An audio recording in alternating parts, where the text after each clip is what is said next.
계엄 당시에 대통령의 지시사항에 대해서 기재된 내용입니다. 그다음에 을 125중의 1 동영상은 그 특전사 출동 당시 특전사 출동이 늦은 이유인데요. 그 곽종건 증인신문 때 저희가 동영상으로 이미 제시를 한 바 있습니다. 그다음에 을 125중의 2는 특전사가 최초 부여받은 임무에 대한 동영상인데 마찬가지로 곽종건 특전사령관 증인신문 시에 제시를 한 바 있습니다. 을 125중의 제3호는 곽종근 사령관이 대통령으로부터 전화를 받은 횟수의 변화와 관련된 동영상 내용인데요. 마찬가지로 곽종근 특전사령관 증인신문시에 동영상으로 제시된 바 있습니다. 그다음에 을 125중의 제4호는 국방부 장관이 계엄 당시에 곽종근 사령관에게 지시한 내용과 관련된 곽종근 사령관의 진술 내용입니다. 마찬가지로 증인신문시에 제시된 바 있습니다. 그다음에 을 125중의 5는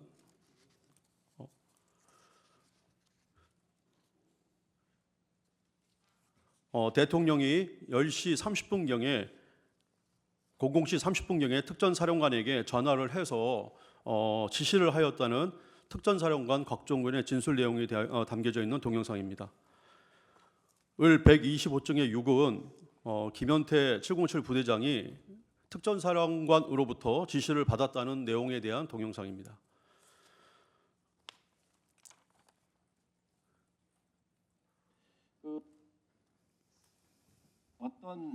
그러면 박 사령관이 어떤 지시를 내렸습니까?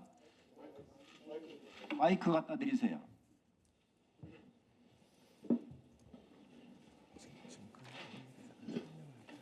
예, 저한테는 150명 넘으면 안 된다. 들어갈 수 있겠느냐 이런 식으로만 이야기했습니다. 저는 이게 을 125중의 7은 마이크 등 707 특임단장이 어제 기자회견 통해서 특전사령관으로부터 국회의원 150모임명은 모이면 안 된다는 말을 들었다고 말씀하셨는데 사령관께서는 그런 취지 지시를 실제로 하신 적이 있습니까? 그렇다면 그 지시는 누구로부터 받으셨습니까? 그 당시 상황을 제가 조금만 더 좀 설명을 드려도 되겠습니까? 네. 예. 그 상황은 제가 전투통제실에서 비아폰을 받으면서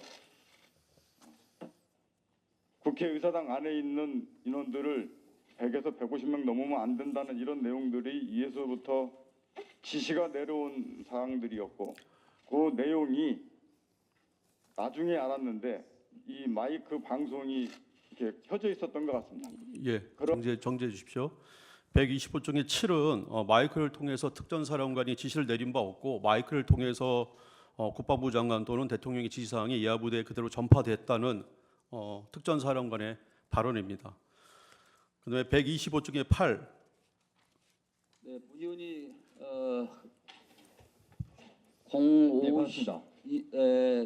4일 날 새벽 05시 50분경에 50에서 55분 사이에 어간에 국회 지하 통로를 통해서 본청으로 들어오는데 우리 특임단장과 약 10여 명의 계엄군들이 무장을 하고 계셨어요.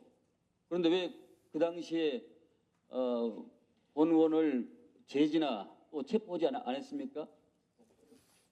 네, 제가 청문을 들어가게 된 계기는 정문에서 몸싸움이 격해지면서 우리 국민들과 부대원들의 안전이 우려가 됐습니다. 그래서 사령관께 얘기를 하고 부대원들을 뒤로 물렸습니다. 그리고 다른 문을 찾고자 했고 열려있는 창문을 찾아봤으나 없었습니다. 그래서 제가 깨고 들어가서 정문 쪽으로 가서 안쪽에서 정문을 확보하자고 얘기하고 들어갔습니다. 아니 본 의원을 지하 통로에서 마주쳤잖아요.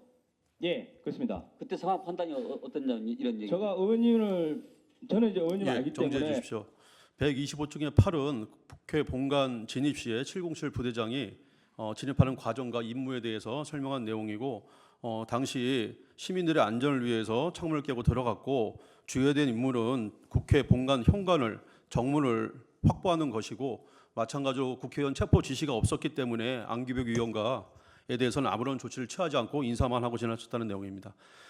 을 125중에 9는 707 부대장이 김영현 전 국방장관의 지시사항을 전달하는 것이었다. 그리고 김 전 장관이 특전사 지휘부에 최소한 100여 통의 전화를 하며 지시를 한 것으로 추정되며 이 과정에서 국회의원을 끌어내라고 하는 지시 내용을 들었다고 말했습니다. 사실입니까? 정리해 주십시오. 125중에 9는 707 부대장이 특전사령관으로부터 지시를 받았다는 내용인데 국회의원을 끌어내라라는 지시가 없었고 150명이 너무 안 되는데라는 뉘앙스의 얘기를 들었는데 그 뉘앙스의 내용이 국회 본청 안으로 빨리 들어가라라는 취지로 받아들였다는 내용입니다. 125중에 10 설명하겠습니다. 비상계엄이란 사항은 어떻게 알았습니까? 저는 그때 이제 사안이 심각한 상황이 있다고 해서 YTN을 사무실에 YTN을 틀어놓고 있는데 갑작스럽게 대통령께서 긴급 담화하시는 마지막 가운데서 동시에 제가 봤습니다. TV를 보고 아셨다. 네네. 그래서 통제를 받고 그러면 명령은 언제 수령했습니까? 주요 지휘관 회의 BTC 시작을 그렇죠. 했는데 그렇게 하면 주요 지휘관 하상 회의를 먼저 시작했잖아요. 네. 거기서 임무를 준 모양이죠. 아닙니다. 그 긴급한 예, 정리해 상황에 주십시오.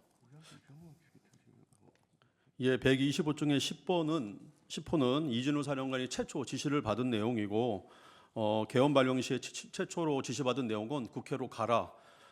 가서 국회를 경계해라라는 내용이 주된 내용이었다. 의원을 체포하라거나 국회 계엄 해제 의결을 방해하라는 지시는 없었다라는 취지의 내용입니다. 120호증의 11번. 그리고 제가 사실 나중에 현장에서 보니까 네. 병력들이 저희 초동조치부대들은 기본적으로 들고 다니는 패키지가 있습니다. 그렇죠. 총하고 다 예. 휴대하죠. 예, 총기를 정리해 주십시오. 125중의 11은 당시 출동 후에 총기 등을 휴대하지 않았고 그다음에 그런 상태에서 임무를 수행했다는 그런 내용입니다. 125중의 12. 작전 중간에 윤석열 대통령으로부터 지시나 전화를 받은 적은 있습니까? 한 차례 정도 오셨는데 한 번. 지금 기억에 지금 다 정신이 하나도 없습니다. 네. 그때 전화가 너무 많아가지고 네. 이제 오셔서 똑같은 걸 물어보셨습니다. 어떤 걸 물어보죠? 거기 상황이 어떠냐. 네. 그래서 똑같은 얘기를 했습니다. 굉장히 이제 복잡하고 우리 인원이 이동할 수도 없다. 그랬더니 가만히 들어보시다가 알겠다고 하시고 더 전화 끊으셨어요. 예, 정리해 주십시오. 계엄 당시에 이진우 수방사령관이 대통령부터 통한 횟수는 한 번이고 그 내용은 부대의 상황을 물어보는 것이었다라는 취지의 내용입니다. 125중의 제13번. 그거는 상급부대에서는 혹시 보고했다든가 지시받은 건 있습니까? 철수에 관계된 거는? 근데 얼마 안 돼서 위에서도 연락이 와서 철수를 승인하는 걸로 그렇게 왔기 때문에 제가 예, 정리해 주십시오. 예. 125중의 13은 당시 상황 개통으로 철수 지시가 내려왔다는 취지의 진술입니다. 네, 125중의 14번. 한번 전화 오셔서 저희 상황을 물어보셨습니다. 그래서 방금 말씀드린 것처럼 굉장히 복잡하고 그래서 저희가 총기 휴대 안 하고 또 여러 가지 장비들을 다 갖고 오지 않게끔 했습니다. 맨몸으로 들어갔습니다. 했더니 참모총장께서 잘하셨어 이렇게 얘기하셨습니다. 예, 정리해 주십시오.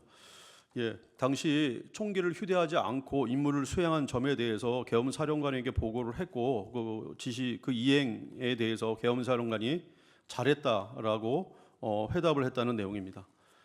121의 1은 증인 신문시에 제시한 바 있는데 당시 김창학과 조성현의 통화 기록으로서 수방사 예하 부대의 임무가 제대로 하달되지 않아서 당시 출동했던 병력들이 그 임무를 잘 알 수 없었다라는 취지의 조성현과 김창학의 통화 내용입니다.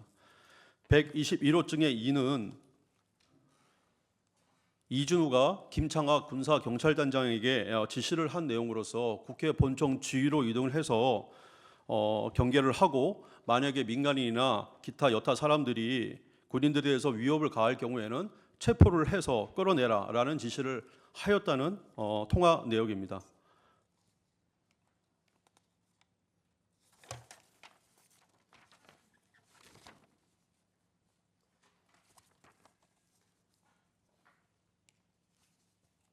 예, 이상입니다.